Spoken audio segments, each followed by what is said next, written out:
Ok, bueno, hola a todos, bienvenidos a todos. Este es la última clase que tenemos de nuestro curso intensivo de Economía Física sobre las ideas de Lyndon LaRouche 2020. Esta clase la he titulado Leibniz y la Teodicea.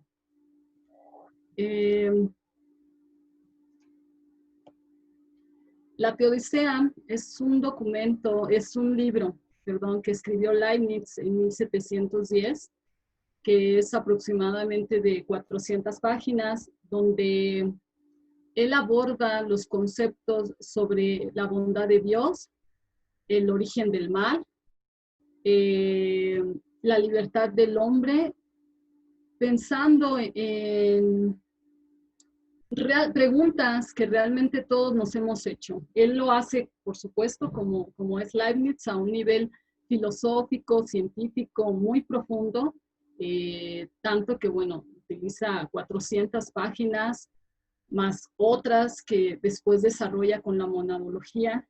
No vamos a abordar eso ahora, pero quería mencionárselos. Solamente para que tengan una idea, hablando dentro del movimiento de jóvenes. Leibniz nació en Leipzig el 3 de julio de 1646. Cuando él escribió la Teodicea ya estaba un poco más grande, él tenía ya 64 años, pero siempre fue una persona, no solo un genio, porque hemos hablado mucho en el movimiento de jóvenes que estamos eh, formando, que el ser genio no implica que naces siéndolo. Claro que hay una cualidad de búsqueda de la verdad, pero también se puede desarrollar, también se puede formar, que es lo que queremos hacer. Leibniz a los 16 años terminó el bachillerato, a los 18 ya tenía el título de maestro y a los 20 ya podía haber sido doctor, pero no le permitieron por la edad. Ahora, esto no lo presento como una competencia de, uy, no, yo ya tengo 20, más de 20 y no, hombre, apenas voy a terminar la universidad o no, yo voy bien atrasado, etcétera. No como una competencia académica, sino que Leibniz siempre fue una persona que buscaba principios, principios por los cuales este universo funciona de esta manera en que lo conocemos y no de otra. Antes de empezar, yo realmente les recomiendo mucho leer la Teodicea. Es de esos libros que empiezas a leer y ya no puedes soltar hasta terminarlo. Porque aunque sí es complejo, confieso que hay muchas cosas por trabajar todavía, por supuesto, porque él empieza refutando muchas ideas filosóficas. Como ustedes saben, en el periodo de Leibniz, eh, las correspondencias era la base de un intercambio, una discusión filosófica de ideas. Entonces Leibniz siempre tenía estas cartas que escribe con otros filósofos científicos, y en este caso la Teodicea no es la excepción. Teodicea, lo que significa en términos epistemológicos, es la justificación de Dios. Porque Leibniz, igual como hemos visto en Kepler cuando leímos la dedicatoria antigua, Kepler plantea que todo ese libro y toda la idea del trabajo que él hace es por una sola razón. Sí es conocer la cantidad de los órbitas de los planetas, trabajar los sólidos platónicos, por qué los planetas se mueven, pero en esta dedicatoria Kepler nos habla de que la idea es entender la intención de Dios al crear y por qué Dios, cuando no tenía una necesidad de crear al hombre, porque él ya era absoluto, ya tenía una gloria absoluta, no lo necesitaba al hombre como tal, entre comillas, ¿no? Ahorita lo vamos a abordar. ¿Por qué si Dios tenía todo esto, su plenitud autocontenida en él mismo, por qué decidió crear al hombre? Y no solamente crea al hombre, sino lo crea a imagen de él mismo, de Dios. Y no solo eso, sino que le da todo lo necesario para que el hombre pueda participar, no en el mismo nivel, por supuesto, pero participar de la creación. al darle como regalo principios universales, dice Kepler, para que su mente siempre tenga alimento para el alma y para la mente. Entonces, algo así también es lo que desarrolla Leibniz, porque Leibniz siempre se pregunta, ¿por qué este universo es así y no de otra forma? Porque este es un universo que es el mejor posible, ¿no? Esto es algo que vamos a abordar. La Teodicea está estructurada en 2 puntos. El primero es un discurso sobre la conformidad de la fe con la razón. Es un discurso que son aproximadamente 60, 80 páginas, en donde él empieza a dividir la Teodicea por medio de párrafos o fragmentos, y cada párrafo y fragmento lo enumera, le pone un número. Por eso van a ver que en mis referencias siempre aparecen números, porque es fácil de esta forma ubicar, porque por ejemplo yo ahí les voy a poner los números en qué párrafos son donde Leibniz habla sobre ese tema en particular. Sin embargo, en realidad toda la Teodicea, bueno, que aquí está, no tengo el libro, pero tengo aquí las copias, y por cierto, los que quieran leerla, también la tengo en PDF. Me están mandando mensajes, pero tal vez me pueden interrumpir porque no sé, tal vez no voy a ver los mensajes. Bien, ok. De ahora en adelante no veré los mensajes de chat, ¿vale? A menos que sea importante, me pueden interrumpir por audio mejor. Bueno, entonces, este discurso sobre la conformidad de la fe y de la razón, Leibniz lo aborda sobre la idea del mal, que es el mal, la voluntad del hombre, la voluntad de Dios, el libre albedrío del hombre, el libre albedrío de Dios, entre comillas. Esta parte no es la que voy a abordar ahora. Yo se las recomiendo mucho, podemos tal vez generar otra clase sobre eso. Ahora sobre lo que voy a abordar es la parte 2, que es sobre la bondad de Dios, la libertad del hombre y el origen del mal. Esta parte está dividida en 3 subpartes, la parte 1 y la parte 2 y la parte 3. En esta clase vamos a ver la parte 1 y 2, porque la parte 3 es completamente, no otro tema, por supuesto, porque él va construyendo como un acordeón, vas desglosando toda su idea con principios que ahora voy a ir mencionando. Y todo el libro siempre habla de lo mismo, haciendo referencia, refutando. Plantea las ideas de ciertos filósofos, las refuta. Plantea las ideas, las refuta, y él plantea cuál es su idea, con quiénes sí comparte esa idea, etc. Es algo muy interesante. Bueno, la parte 3, igual que la recomiendo para lo que estamos trabajando de Kepler. La parte 3 es la parte donde aborda Kepler, menciona a Kepler todo el tiempo, haciendo referencia a que hay algunos filósofos y algunos reyes del tiempo de Leibniz que planteaban que el universo pues no era tan perfecto como pensaban que era. Y entonces Leibniz decía, ¿por qué? ¿De dónde viene esta idea? De que piensen que el universo no es armónico, que lo que está en el universo es un caos, no es armónico. Y Leibniz, perdón, quiero poner entre paréntesis que así como Kepler, que hemos hablado mucho de esto en las clases del movimiento de jóvenes, Kepler, como ustedes ven y lo han visto, ustedes lo han leído, él es muy respetuoso de las hipótesis de otros científicos. No hace una burla de ellos, sino al contrario, trata de entender sus hipótesis y llevarlas al máximo nivel, y ahí es donde él plantea si están correctas o no, pero llevando al individuo como a ese nivel. Leibniz también, él plantea las hipótesis y las va refutando. En algunos sí se da permiso de hacer una burla, pero me refiero a ustedes lo van a leer, una burla filosófica, sobre todo a Descartes. Con Descartes sí es como muy chistoso, muy gracioso cómo lo va refutando. Pero bueno, van a encontrar aquí que él menciona a Kepler, menciona el concepto de la voluntad, aborda su hipótesis muy básica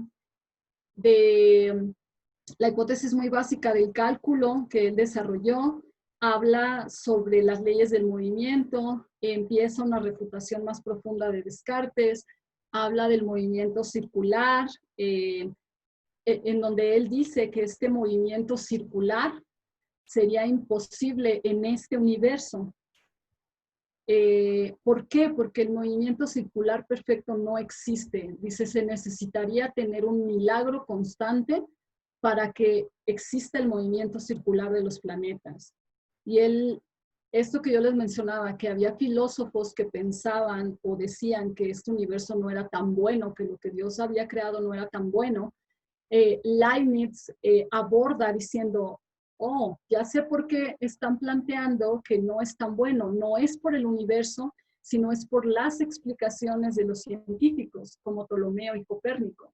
Y él dice, pero si leyera Kepler, se daría cuenta de que Kepler sí demuestra cómo el universo es el mejor de los universos posibles. Ahorita vamos a abordar este concepto. Pero él menciona a Kepler con mucho respeto y haciendo referencia a su trabajo de descubrimiento de las causas. Y no solo de las causas, sino porque es así y no de otra forma. Entonces, en esta parte 3 es la parte que yo he identificado como la parte más, no conceptual solamente, sino la más cargada de esta explicación científica. También habla de las secciones cónicas, de la cuadratura del círculo, por supuesto, como los demás que hemos leído en estas clases del movimiento, en donde toman la cuadratura del círculo, es decir, si hay un polígono que pueda tener una cantidad infinita de lados y al tener esta cantidad infinita de lados se vuelva un círculo. Y entonces, bueno, la respuesta ustedes la saben. Y Leibniz lo toma para plantear la idea de Dios, la relación de Dios con el hombre. Entonces aborda también eso, aborda el Timeo de Platón haciendo críticas, haciendo planteamientos con los que él no está de acuerdo del Timeo, por eso hay que leer el Timeo, ese es el próximo proyecto.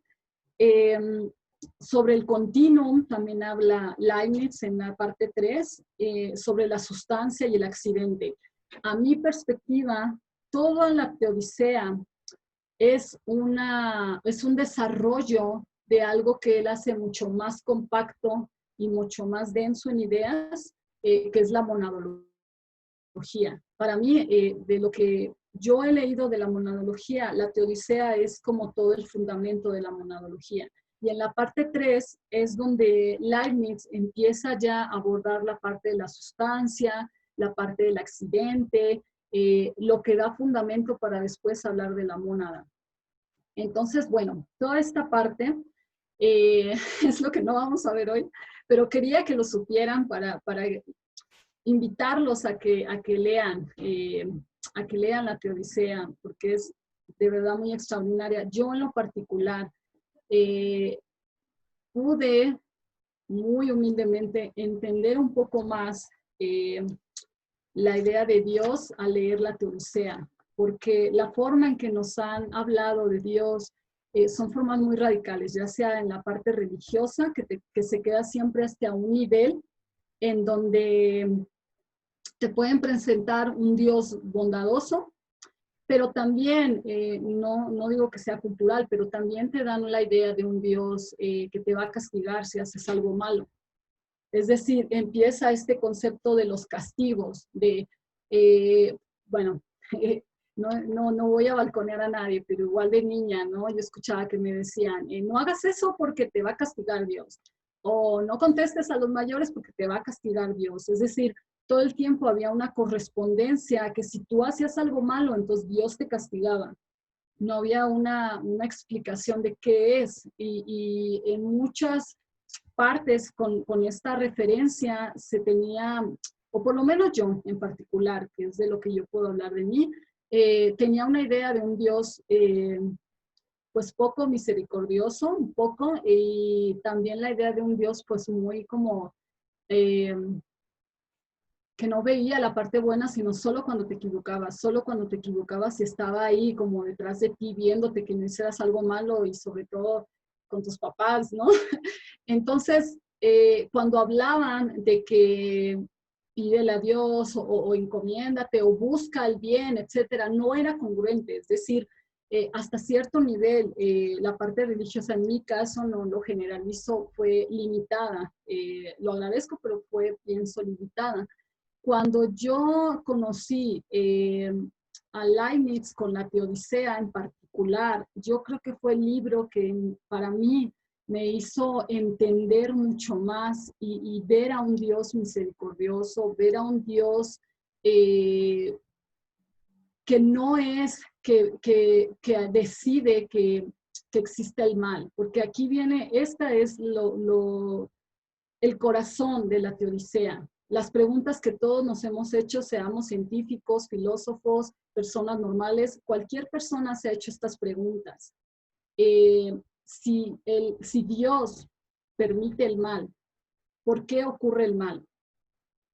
Porque si vemos lo que está pasando, las guerras, que la gente muera de hambre, no voy a mencionar todo eso. Yo antes mencionaba como ejemplos de toda esa maldad que ha ocurrido y que sigue ocurriendo, no con una mala intención, y yo creo que la mayoría de las personas no lo hace con mala intención, pero después de leer a Cándido, ya no lo voy a hacer así, porque yo he descubierto que es una idea de una victimización bastante inútil y bastante irresponsable hablar siempre de esta manera. No es compasión de ninguna forma, sino es algo más que es lo que está moviendo. No digo que haya una mala intención, pero digo que hay otra forma de abordar lo que está ocurriendo en el mundo, que vemos que no solamente es malo, porque existe una maldad. Bueno, solamente quería mencionar esta parte. Bueno, la parte 1 y la parte 2, que es como el corazón del libro, aborda esos conceptos que les mencionaba, el origen del mal, el concepto del mejor de los mundos posibles, el alma humana, y no habla de Cándido, obviamente, pero yo voy a tomar el ejemplo de Cándido para hablar, que quede un poco más claro la idea del mejor de los mundos posibles. Bueno, vamos a empezar con la idea del origen del mal, que es con lo que empieza él. Ok. Leibniz aborda el concepto de sobre el pecado. Estos números, como yo les mencionaba al principio, son los párrafos en donde ustedes pueden tomarlos e ir a la Teodicea si quieren como tener un contexto más preciso, aunque bueno, se necesita leer toda para poder entenderlo, pero esta es una referencia. Entonces Leibniz dice, el mal procede de la privación. Lo positivo y la acción nacen de él por accidente, como la fuerza nace del frío. Vemos que el agua, al congelarse, es capaz de romper un cañón de fusil en que esté encerrada. Esto, de verdad, yo quiero leerles aquí, espero encontrarlo rápido, porque Leibniz nunca deja de, lo que siempre hemos mencionado en las clases, ellos tienen una sola forma de abordar las cosas. No es que piensen de una forma para hablar de Dios y piensen de otra para hablar de economía y piensen de otra para hablar de ciencia y de otra para hablar del hombre y de otra para hablar de la bondad.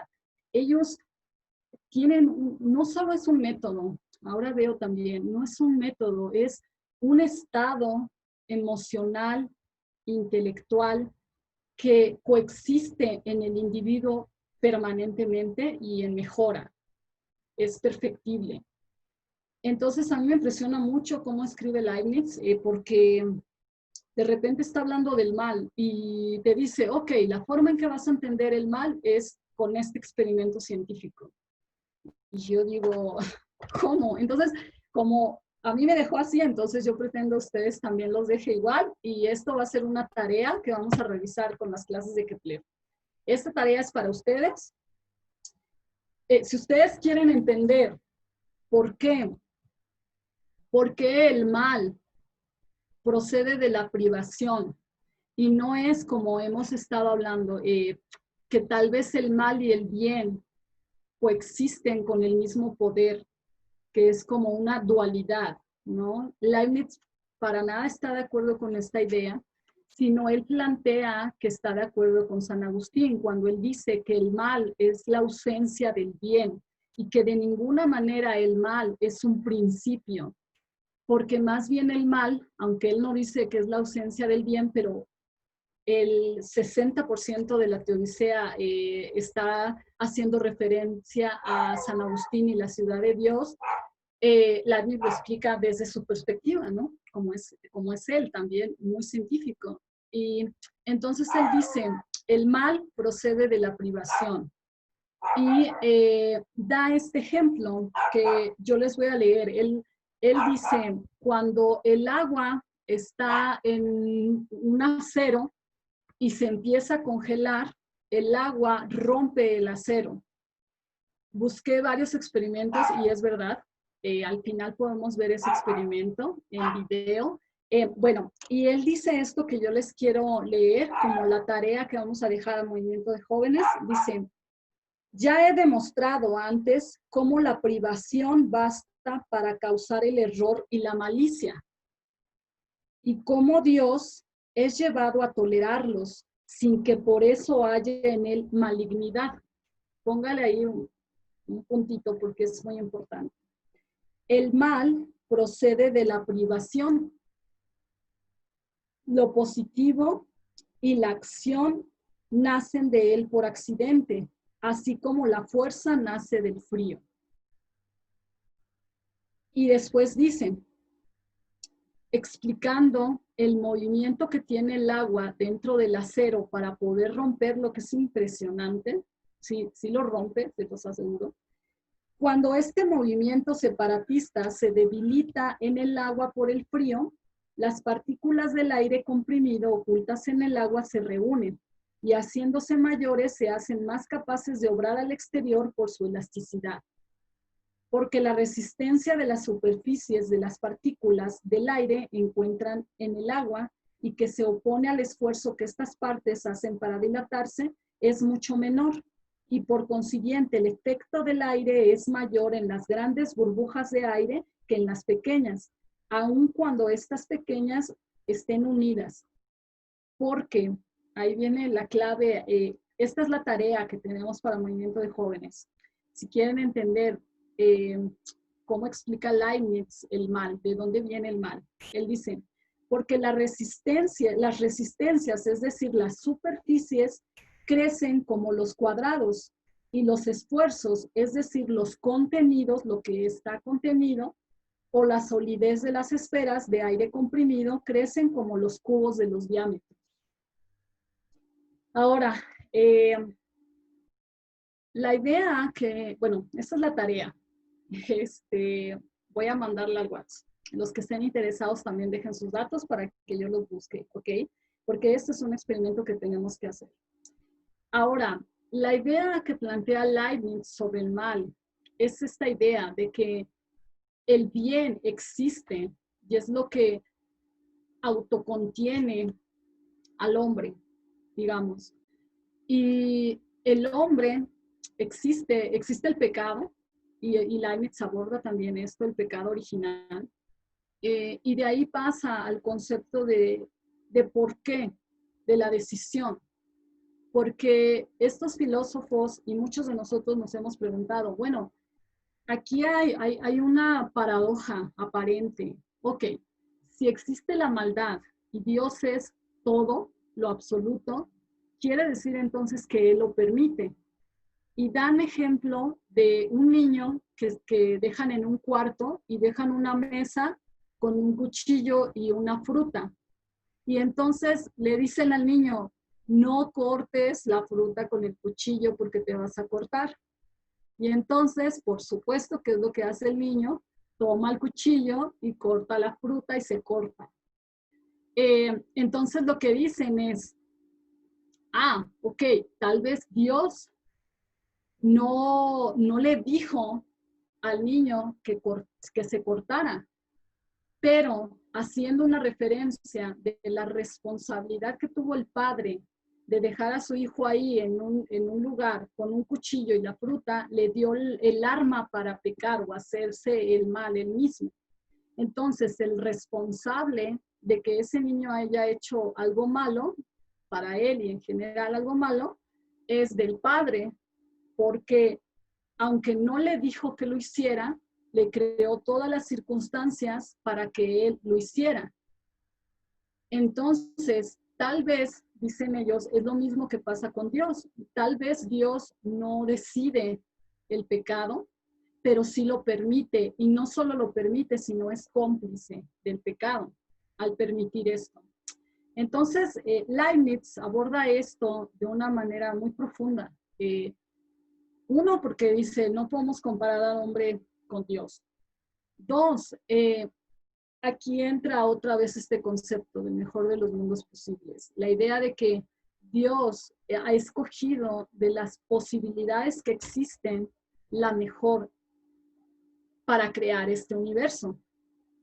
Y al Dios escoger ese mejor posible, dentro de ese mejor posible están autocontenidos defectos, que es lo que llama Leibniz al pecado o al mal, que son defectos como en la geometría.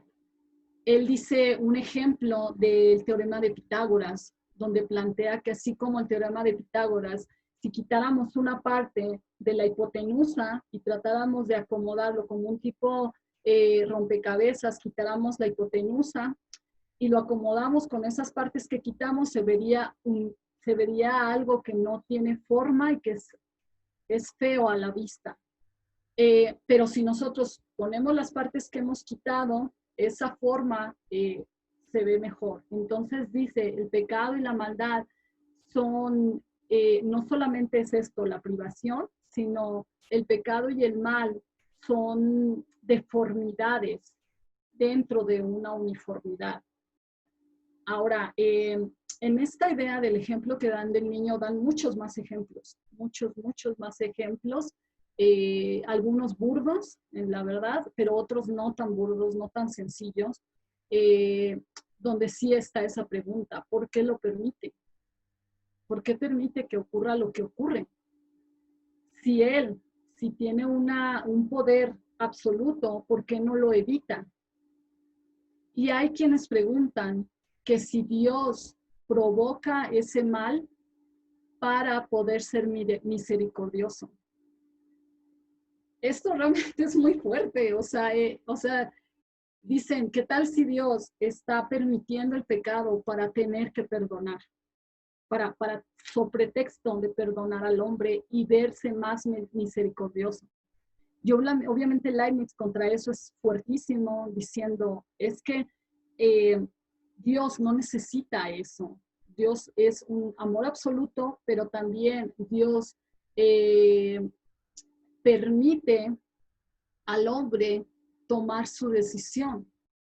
Y esto es algo que a lo mejor me estoy adelantando mucho, porque es parte del final, pero es algo que es bien importante tenerlo en mente para continuar, que es este concepto de la presencia de Dios. Es decir, Dios te conoce, me conoce, porque Él nos crea.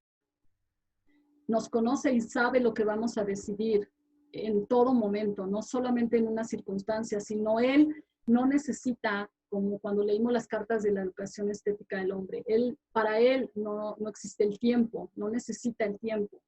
Él ve todo contracto, Él ve todo en un momento, el principio, el final, todas las posibilidades que existen de las decisiones que vas a tomar. Él no necesita que haya tiempo, Él no necesita un razonamiento, Él de hecho no necesita una concatenación de acciones o de eventos para saber lo que va a pasar, porque Él no razona ni tiene un entendimiento como el hombre. Él todo lo ve en acto, en momento. En acto me refiero como como en acto, como, no sé, no encuentro que haya como ejemplos prácticos, pero tal vez como cuando en la mente se te viene como varias cosas que has hecho como una película, ¿no? En un momento. Entonces, ok, si Dios tiene esta capacidad y Dios sabe lo que vas a decidir porque te conoce y porque Él vio todo, y vio también que dentro de todas las posibilidades de que tomaras una decisión, sabe cuál vas a tomar. Entonces aquí entra el tema de facto, el hecho del destino, donde hay muchos que dicen, ok, bueno, pues entonces ya sabe qué voy a hacer. Él me creó y sabe que voy para allá y Él creó todo, entonces yo ya no tengo decisión, no tengo ya libertad. Y entra el concepto de libre albedrío. Entonces Leibniz esto lo aborda de una manera muy interesante porque él dice, sí sabe lo que vas a decidir, sí lo vio y sí te conoce, pero no decide por ti. Y yo francamente no entendía esto. Esto solamente se me hacía como, ok, la idea.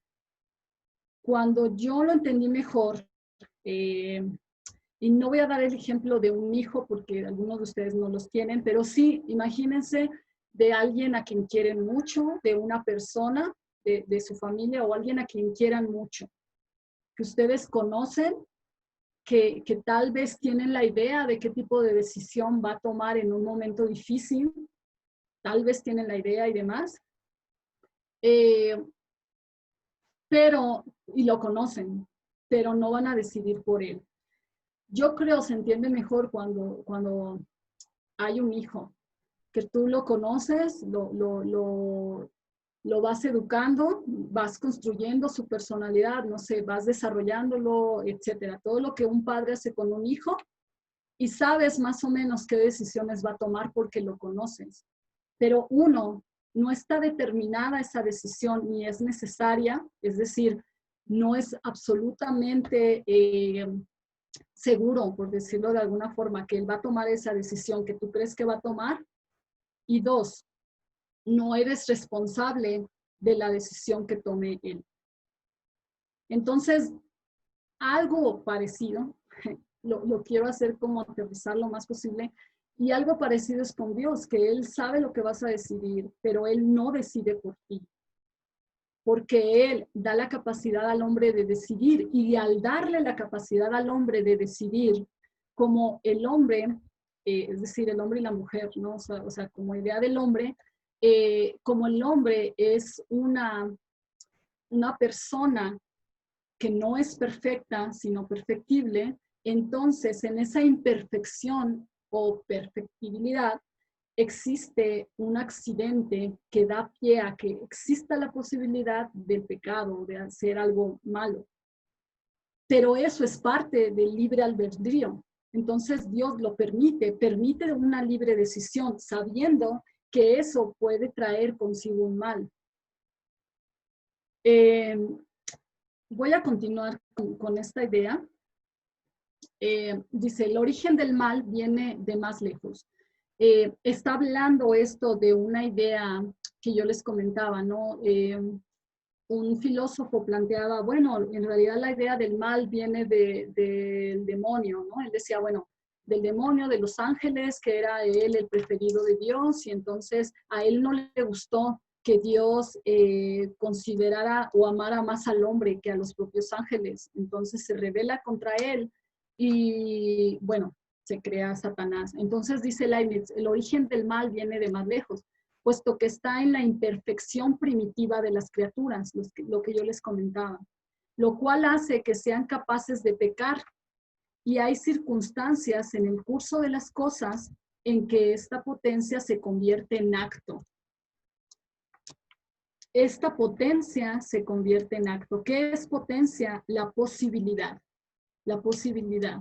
Es decir, tú debes tomar una decisión y hay muchas posibilidades de lo que tú podrías hacer. Y no hablo solamente de decisiones básicas, sino de decisiones que hacen que tu vida se defina como para qué existes, como para qué vives. No solamente la idea de, bueno, hago lo que me toca, porque eso pues lo hacemos todos, ¿no? Pero de ir más allá hacia un compromiso con la intención de Dios al crear. Y entonces hay muchas posibilidades. Está la posibilidad de decir, ok, pues yo veo que las cosas puede haber mal, pero pues como dice Leibniz, pues el mal es parte de la imperfección y bueno, pues si Él lo permite, yo, ¿por qué no? ¿No? Si Dios, que es Dios, permite el mal, ¿para qué yo me tomo la molestia siquiera de querer resolver o hacer algo que disminuya o que cambie ese mal? Si mi Dios, ¿no? Él lo está permitiendo. Entonces, puede ser esa posibilidad de pensamiento. Bueno, puede haber la otra de decir, contra lo que estamos peleando, y la he escuchado mucho, por eso la menciono, contra lo que estamos peleando es algo más grande que nosotros. Es mal puro, puro. La oligarquía es mal puro. Entonces tus acciones no van a tener ninguna incidencia porque no eres Dios. Tú lo que puedes hacer es acercarte a Dios, entenderlo, seguir su principio de bondad. Es decir, en lugar de cambiar las cosas, como acercarte más a Dios, o tal vez acercarte a Dios y cambiar lo que dentro de eso sea posible, lo cual yo respeto. Me parece que hay misiones para las personas que yo respeto. No lo comparto totalmente porque creo que ahí hay algo que no que sea incorrecto, yo no soy nadie para decir que es incorrecto, pero yo en particular no comparto la idea de que me parece una paradoja muy fuerte. Decir, si Dios nos dio una capacidad de hacer el bien, no nos la dio para que no lo hiciéramos, ¿no? No nos la dio para que fuera pasiva, para que fuera una posibilidad, sino que nos la dio para que se pudiera volver acto. Es la segunda que yo he escuchado. Y la tercera, que es todavía más, pues más descarada, ¿no? Pero es así, bueno, pues yo veo todo lo que pasa, no me interesa, punto, bye, ¿no? A mí me intereso yo y luego yo. Y si soy un poco más moral, pues me intereso yo y mi familia alrededor, mi círculo muy limitado de familia. Si soy un poco más, bueno, está bien, pero también otro círculo un poco más grande de familia. Pero hasta ahí, o sea, el nivel moral que tienen estos individuos que piensan solo en ellos y en su familia, tal vez no se dan cuenta, pero es mínimo en comparación con el potencial que podrían tener de acción, de llevar esta posibilidad a acto.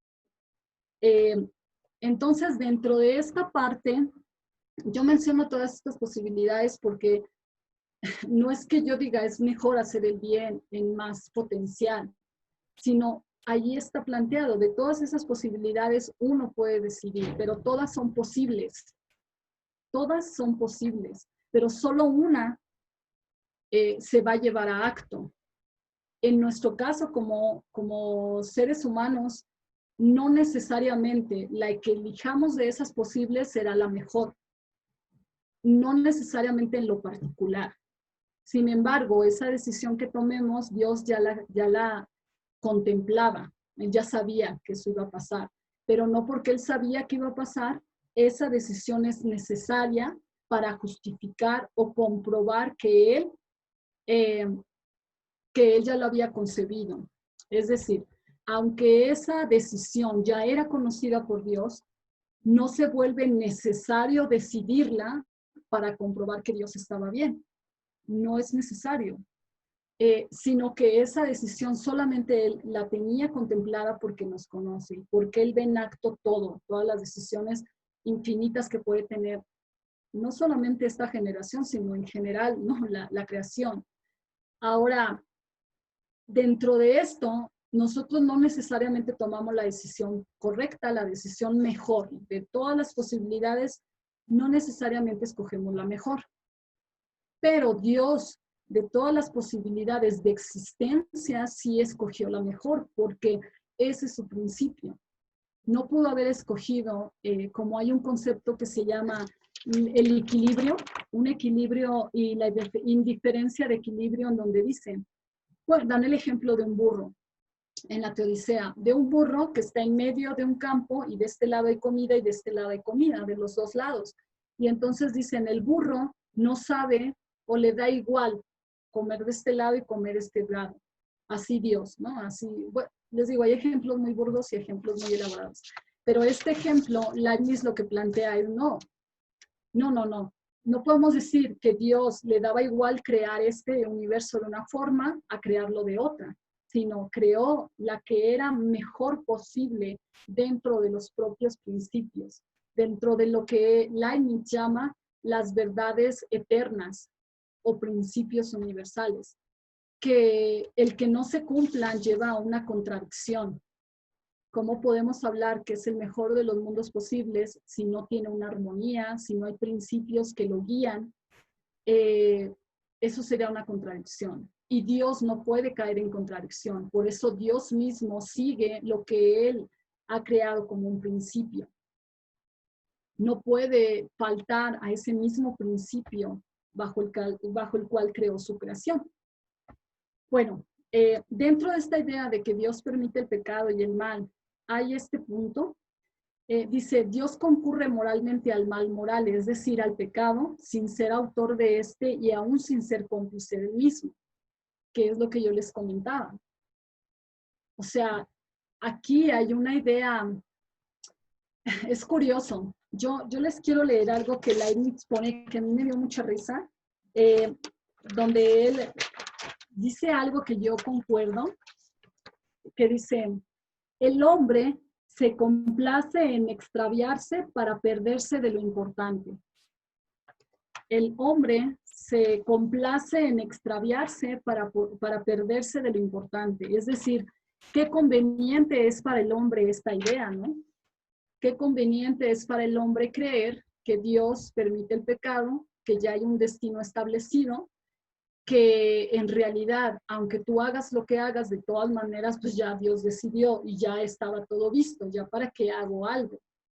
Y dice Leibniz, curiosamente esto le cae muy bien al hombre perezoso, él le llama el sofista perezoso, o como es comúnmente llamado la razón perezosa, pero aquí él no llama razón, llama sofista perezoso, donde él dice que él piensa, bueno, me pierdo en estos detalles absurdos para decir, ya no hay nada que hacer. ¿Por qué haría algo si finalmente ya Dios decidió? Si finalmente ya Dios creó las cosas como Él quiso. Entonces Leibniz no permite estos argumentos. Él dice, es un argumento muy irresponsable, porque en lugar de hablar que Dios es cómplice, no mencionan la idea de que hay consecuencias del pecado y del mal. Es decir, cuando uno decide hacer el mal, entonces viene una consecuencia, no que Dios te castiga. Por eso mencionaba al principio yo esta idea que yo tenía antes, que si hacía algo mal, pues ya me iban a castigar. Y es una idea bien infantil con la cual se sigue educando a los jóvenes, a los niños, el enseñarles que si hace algo mal, yo lo voy a castigar. Y esto los confunde porque no es que los castiguemos, es que ellos mismos o nosotros mismos hemos tomado una decisión que tiene una consecuencia y que la consecuencia no la doy yo solo por autoridad, sino que tiene una consecuencia porque se aleja de un principio de bondad. Claro, me refiero a cosas muy, muy más fuertes, pero también a las cosas pequeñas, ¿no? Como el pensar, no sé, no quiero dar ejemplos de los hijos, sino ser más general, ¿no? El decir, si tú decides hacer el mal conscientemente, hay una consecuencia. Si tú decides hacer el mal inconscientemente, sepas o no, de todas maneras va a haber una consecuencia. Y esto es como muy radical y todos estamos de acuerdo, pero cuando decimos, si tú haces el bien, pero puedes hacer un bien mayor, o sea, llegar al máximo, a la máxima potencia que se vuelva acto ese bien. Es decir, véanlo como lo que hacemos con el cuadrado. que cada vez que vamos generando las diagonales del cuadrado o duplicamos el área de un cuadrado, vamos generando potencias. Cada vez es más y crece. Nosotros, si hacemos el bien, estamos en un nivel de ese cuadrado. Pero si hacemos, nos acercamos a la potencia que cada vez sea mayor, llevada a cabo, claro, no en idea, porque en idea ya todo es posible, pero llevada a acto, nos acercamos a ese principio de bondad cada vez más, y no me refiero a bondad con darle dinero a la gente o no sé, cosas que está bien, pero que hay un nivel de hacer el bien, pero hacer un bien mayor. Y esto es donde estamos atrapados la mayoría, en donde nos comparamos con el pecado máximo de, ok, yo no maté a nadie, ok, yo no violé a nadie, ok, yo soy una persona de bien que solo se dedica a trabajar, a estudiar, a estar con mi familia, yo no soy una persona mala. Y no, claro que no. Pero el punto es que puede haber un nivel mayor de moralidad, puede haber un nivel mayor de hacer el bien, más eficiente, que contiene a lo que ya hacemos, ¿no? No es que se deja de hacer, no es que eso sea malo. Y bueno, esta otra parte que quería mencionarles es esta idea que dice, los antiguos atribuían la causa del mal a la materia, que creían increada e independiente de Dios. Pero los que pensamos pero los que pensamos que todo ser procede de Dios, ¿dónde encontraremos el origen del mal? La respuesta es, bueno, pues esa es otra pregunta que quiero dejarles. ¿Dónde se encuentra el origen del mal? Que es de lo que hemos venido hablando. Voy a tratar de ir un poco más rápido, no he visto la hora. Y debo terminar de mis medicinas, porque no estoy viendo yo la hora, pero bueno. Pasamos a este concepto de Leibniz, que es el mejor de los mundos posibles, que de verdad es una idea, primero, Leibniz no es optimista. O sea, se me hace eso algo tan burdo que le llamen a Leibniz optimista. Si ustedes se van a internet y ponen el optimismo, sale Leibniz diciendo que era, le decían, el mayor exponente radical del optimismo. Y Leibniz no es optimista. El optimismo significa ver lo bueno y tomar lo mejor de las cosas que suceden. Esta es una idea súper infantil, súper romántica. Ver lo mejor de las cosas que suceden. Leibniz no comparte eso, y ahora yo entiendo por qué no lo comparte, y ahorita vamos a abordarlo con Cándido. Pero bueno, estas referencias se las recomiendo. Leibniz dice, la infinitud de los posibles, por grande que sea, no lo es más que la de la sabiduría de Dios, que conoce todos los posibles.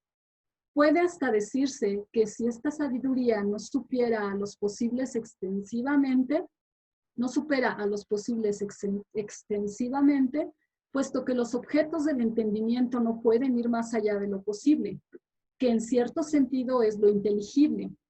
Le supera intensivamente a causa de las combinaciones infinitamente infinitas que ella forma con ellos y de otras tantas reflexiones que hace en consecuencia.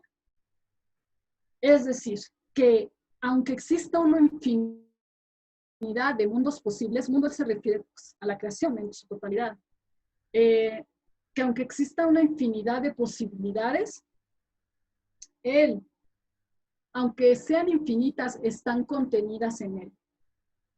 Están contenidas en las decisiones del mejor de esos mundos posibles que él pudo elegir crear. Es decir, que Dios no crea arbitrariamente y no crea por capricho, no crea por venganza, no crea por cualquiera de esos sentidos o sentimientos que tiene el hombre. Él crea lo mejor de esas posibilidades dentro de los propios principios y de las verdades eternas, como yo les mencionaba. Ok, dice, entre todos los planes posibles del universo, hay uno que es mejor que todos los demás y que Dios lo ha escogido. Dios ha escogido entre diferentes partidos, todos posibles, y así, metafísicamente hablando, podría escoger o hacer lo que no fuese lo mejor, pero no podía hacerlo moralmente hablando. Valgámonos de una comparación tomada de la geometría. Otra vez de la geometría.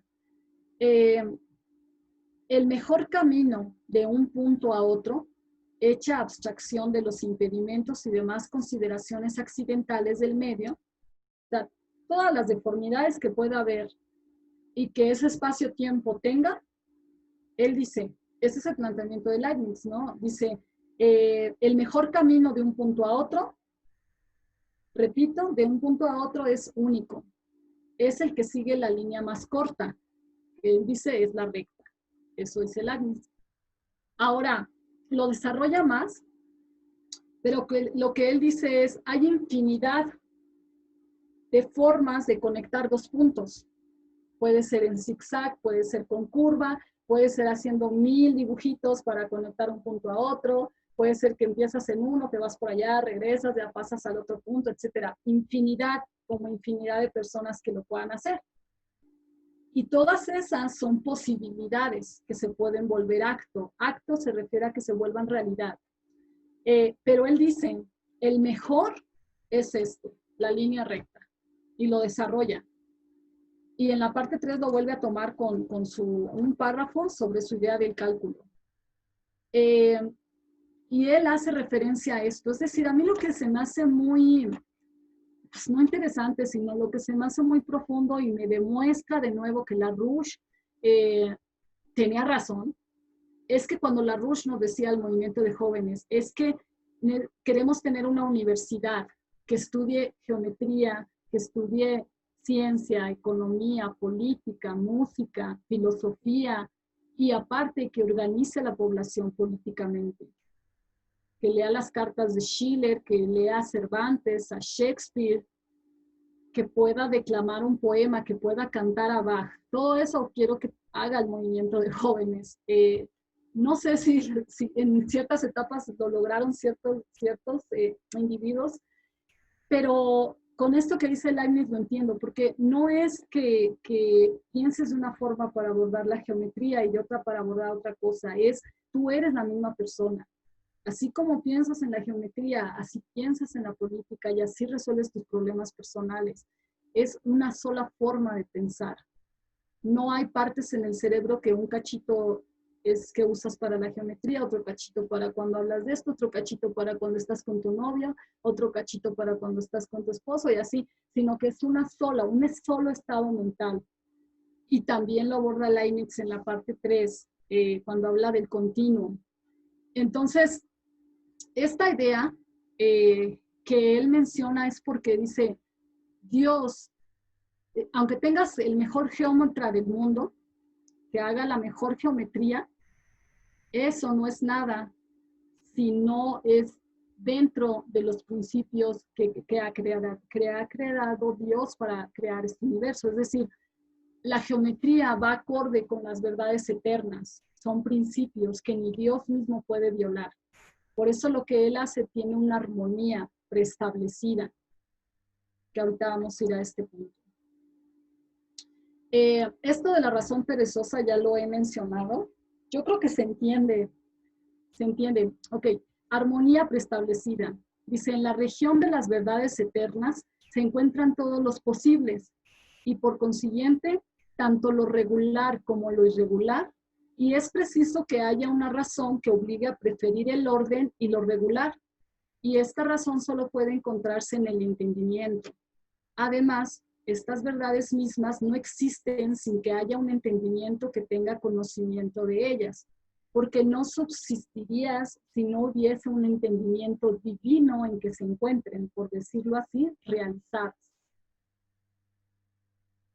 Es decir, todas estas son posibilidades, pero el que ha permitido que esas verdades eternas sean posibles en acto, o sea, que sean posibles y aparte sean una realidad, es ese entendimiento divino. Y si recuerdan la carta que estamos leyendo, la carta 11 o 10, fue nuestra discusión, fue nuestro diálogo. Si lo recuerdan, fue eso lo que estuvimos discutiendo por mucho tiempo y nos dejó con dolor de cabeza. Fue esto mismo que está diciendo Leibniz. Dice, estas verdades mismas no existen sin que haya un entendimiento que tenga conocimiento de ellas, porque no subsistiría si no hubiese un entendimiento divino en que se encuentren, por así decirlo, realizadas. Es decir, hay un Dios mismo, no es que Dios tenga razón o Dios sea inteligente, no, sino que coexiste este entendimiento porque el entendimiento es un principio, una verdad eterna. Bueno, esta idea de la, hay más que desarrollar, por supuesto, este concepto de la armonía preestablecida casi ocupa mucho de la teodicea,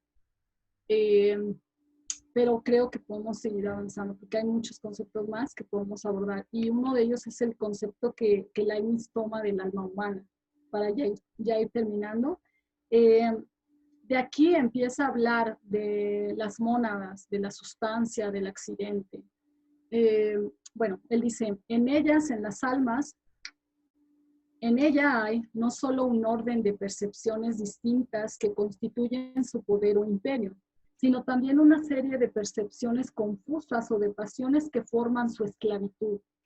Y no hay que extrañarlo, porque el alma sería una divinidad si solo tuviese percepciones distintas. Sin embargo, algún poder tiene también sobre estas percepciones confusas.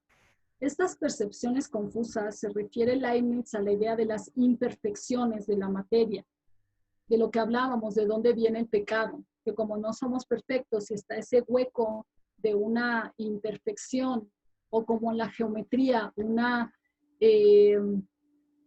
pues podríamos llamar como un accidente, y ahí entra el pecado por la decisión del hombre. Por eso él menciona esta idea. Dice, sin embargo, algún poder tiene también sobre estas percepciones confusas, si bien de una manera indirecta, porque aun cuando no pueda mudar sus pasiones de golpe, puede trabajar por conseguirlo paulatinamente y crearse pasiones nuevas y hasta hábitos. O sea, esto a mí se me hace muy no optimista, sino esto es lo que yo les digo, Leibniz no es optimista, no ve lo mejor de todo o no ve lo mejor de cada situación, sino él dice, existe la maldad y somos imperfectos y vamos a tener errores. Y no se trata de decir, bueno, si no veas los errores, ve solo lo bueno, sé optimista, ve lo mejor. No, esa es una idea muy infantil. Sino más bien es decir, de una forma responsable, sí, tengo esos errores, sí, existe esa imperfección en el hombre que le lleva al pecado.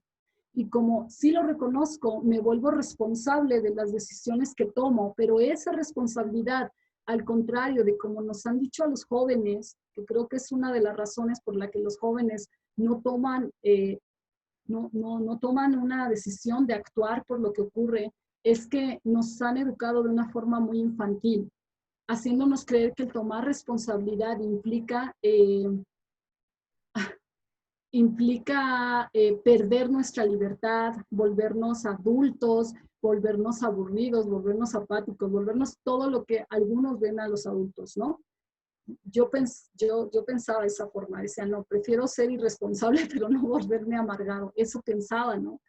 Pero ahora que veo todo esto, bueno, hace mucho tiempo, no ahora, pero lo que yo veo es que esto es una forma de educar con una intención de que no tomemos responsabilidad, porque si se dan cuenta, chicos, con todo esto que hemos visto de Leibniz, él puede ser optimista, pero puedes ir más allá al decir, no, yo no soy optimista, tampoco es que sea realista crudo, sino simplemente yo veo dentro de todas esas posibilidades que sí existe una imperfección, pero que también es perfectible en mí, y como dice Leibniz, sí hay muchos vicios en el alma que lo vuelven un esclavo, pero también se pueden trabajar para que tenga otras pasiones en el alma que sean como más virtuosas. Y él dice que esa es la idea de la función del arte, de la historia, de la poesía, dice Leibniz en la Teodicea.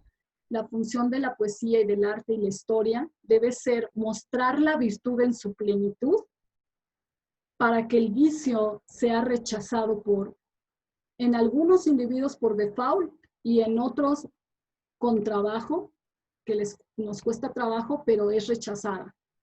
Esa es la idea, porque sí se reconoce esas fallas. Como ustedes pueden ver, las obras de Schiller, de Shakespeare, no son optimistas,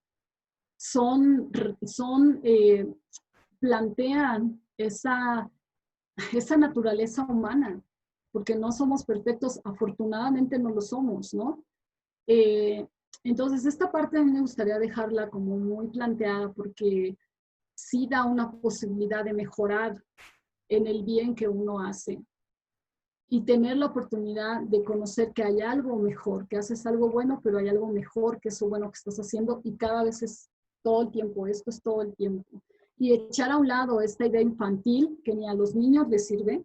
Francamente, yo no creo que eso sirva para una educación de los niños, el ser optimistas así, sino más bien el reconocernos. Por eso es que después nos da tanta pena cometer errores, atrevernos, como dice Schiller, atrevernos a ser sabios, atrevernos a hablar lo que no estamos de acuerdo, atrevernos a decir lo que sí queremos vivir, lo que no queremos vivir, porque nos han hecho creer que no, ve el lado bueno, ve el optimismo, y tu parte que es esa imperfección o que está mejorando, simplemente se esconde. Y con Leibniz, con Schiller, con todos, no tienen miedo de eso. Kepler tampoco tiene miedo de decir, esta hipótesis no sirve, tírala, sigamos. Leibniz dice, esto no funciona así. Shakespeare plantea a un Hamlet, a una Macbeth, a un Wallenstein, ¿no? En donde son a Timón, o sea, donde plantea individuos que son seres humanos, no son dioses, ni tampoco son Cándido, ¿no? Cándido, así, no solo que sea inocente, porque no es eso, sino es tonto, ¿no? O sea, es absurdo, ¿no? Entonces, bueno, ya voy yendo a plantear esto de Cándido. No sé si es decirles primero lo de Cándido o lo que dice Larry. No, primero lo de Cándido. Voy a regresar la diapositiva. Ah, ya. Bueno, la historia de Cándido, pues sí la pueden leer. No, es un libro no tan grande, que 150 páginas, pero así muy de novela, ¿no? No es muy fácil de leer, es muy fácil. Y a Cándido es un chico, voy a hacerlo muy rápido. Cándido vive en un castillo en Westfalia. Entonces él sirve a un conde, ¿ok? No tengo el nombre ahora, no me tomé el tiempo de sacar todos los nombres, creo que eso lo pueden ver porque al final es una novela. Pero el caso es que Cándido se enamora de la hija de este dueño del castillo, y entonces un día se da cuenta el padre de la hija, de que él está enamorado de su hija, y lo corre del castillo. Y desde ahí, o sea, no lo plantean como una consecuencia de las cosas, sino como que le van pasando puras tragedias y que él es una víctima de esas tragedias y que él no hizo nada para que eso pasara, ¿no? Y empieza el victimismo en la población, que nos ata a tomar una responsabilidad. Bueno, entonces Cándido vive una serie de consecuencias después de que lo corren del castillo, se une al ejército, lo golpean, pero no lo golpean solamente, sino hasta que se abre la carne, sufre la chica que él ama, invaden el castillo y a ella la violan, y aparte describe, o sea, describe cómo sucede todo eso, de una manera que le da más valor a esa descripción para activar, o sea, obviamente es una sofistería completa ese libro, porque se enfoca más en describirnos cómo ocurre el mal, en cómo violan a la chica que él amaba, en cómo a su madre también, y la descuartizan. Es ya lo último que voy a decir. Y después su maestro, que era Pantaglos, es Leibniz. O sea, yo cuando estaba leyendo dice, bien estúpido, él decía, pasó todo esto, pero no, Cándido, estamos en el mejor de los mundos posibles. él contrajo sífilis, lo golpearon, casi lo ahorcan, se salva de milagro, y todo el tiempo, él, a todo lo malo que ocurre y a todas las desgracias que ocurren con Cándido y con él, siempre está diciendo, pero es el mejor de los mundos posibles. Entonces ya de ahí es un planteamiento muy absurdo, muy absurdo. Y entonces sigue la historia, le siguen pasando cosas a Cándido de todo tipo.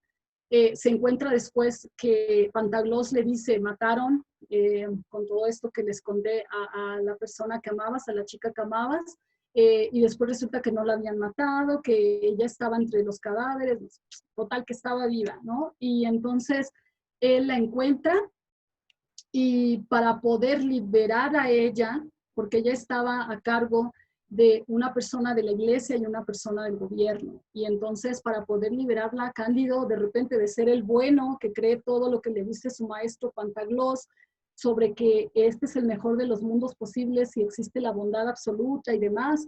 Y entonces Cándido, que es esa persona, termina matando a 2 personas en un momento, sintiéndose avergonzado de que hizo eso que va en contra del mejor de los mundos posibles y de la bondad.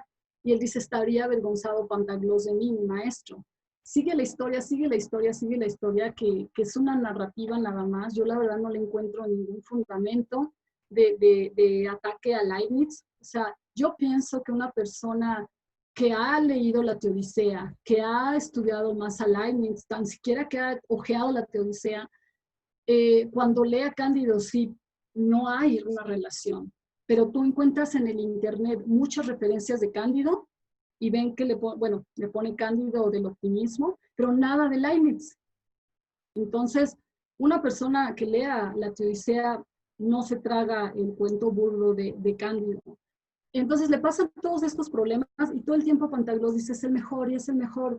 Al final, ya después de toda esta historia, que uno puede leerla, ya cuando encuentra a Segismunda, algo así se llama, resulta que ella ha pasado tantos problemas, tantas cosas horrorosas, que ya está muy fea, dice el libro, ya está muy fea, ya se ha vuelto de un carácter horrible, y sin embargo exige que Cándido cumpla la promesa de casarse con ella, y entonces Cándido ya no quiere casarse con ella porque ya está muy fea, dice el libro, ya es, o sea, su carácter ya es horrible y ya no quiere, pero él se siente comprometido a hacerlo. Otra vez, ¿no? Esta idea de una victimización, de no hacer lo que quiere, sino hacer lo que, no sé, muy estúpido.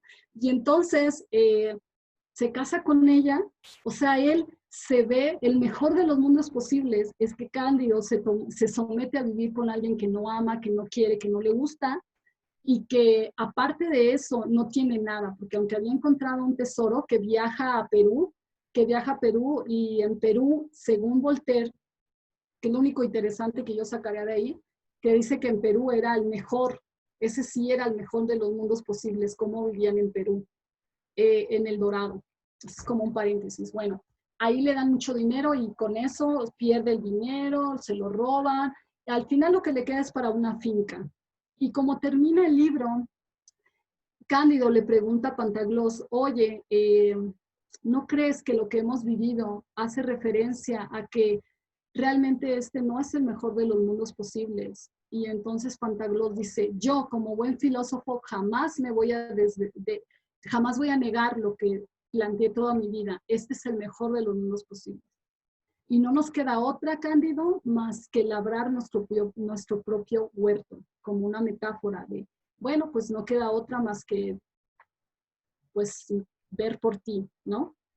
Entonces, ok, esa es la historia, muy burda, a lo mejor me faltaron miles de detalles que yo no le veo necesidad de mencionar, es así como esas novelas que en algún momento de muy chava, más chava leí, que dije, no, bueno, esto es peor que las novelas de la tele, ¿no? Así es Cándido, pero también esto, lo que yo quiero mostrarles no es solamente una burla, sino que es muy promovido esta idea del optimismo ridículo, de Leibniz era optimista a pesar de que lo estuvieran matando, ¿no? Y Leibniz no plantea eso. Leibniz, esta es la respuesta que da a Cándido.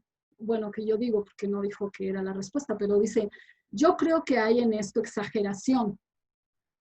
Cuando dicen, él se refiere a este párrafo donde hablan de la maldad, de que en este mundo hay más hombres, que hay tanta maldad que no se puede entender cómo Dios permite tanta maldad. Y él dice, yo creo que hay en esto exageración, hay sin comparación. Más bien, hay sin comparación más bien que mal en la vida de los hombres, como hay sin comparación más casas que prisiones. Respecto de la virtud y del vicio, reina en el mundo un cierto término medio. Maquiavelo decía que hay pocos hombres muy malos o muy buenos, y que esto da lugar a que se malogren muchas grandes empresas.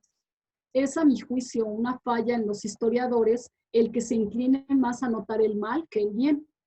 El fin principal de la historia, lo mismo que el de la poesía, es enseñar la prudencia y la virtud por medio de ejemplos y presentar después el vicio de una manera que cause aversión y que sirva para evitarlo. Si el hombre, sigue siendo la respuesta que yo creo que le daría a Cándido, si el hombre es obra de un solo principio soberanamente santo, soberanamente poderoso, puede estar expuesto a las enfermedades, al frío, al calor, al hambre, a la sed, al dolor y a las penas. Voy a repetir eso. Si el hombre es obra de un solo principio soberanamente santo, soberanamente poderoso, puede estar expuesto a las enfermedades, al frío, al calor, al hambre, a la sed, al dolor y a las penas, como Cándido. Puede tener inclinaciones tan malas, puede cometer tantos crímenes, puede la soberana santidad producir una criatura desgraciada. El soberano poder, unido a una bondad infinita, no colmará de bienes su obra y no alejará de ella todo lo que pueda ofenderle o disgustarle. Prudencio ha presentado la misma dificultad en su Amartigenia. Esto es un poema que hace diciendo por qué Dios permite el pecado. Si no quiere Dios que el mal exista, ¿por qué no lo prohíbe? No importa si como autor asista o de los males en fautor se convierta. ¿Acaso pudiendo evitarlo, no dejaré que en crimen la acción buena se invirtiera? O como omnipotente, si determinare que su voluntad santa no se altere a los mortales todos en inocuos convirtiera, ¿se mancharán acaso sus manos con acción aleve? Luego Dios hizo el mal y no lo tolera, pues desde lo alto ve y aprueba que se haga, como si él lo cometiera.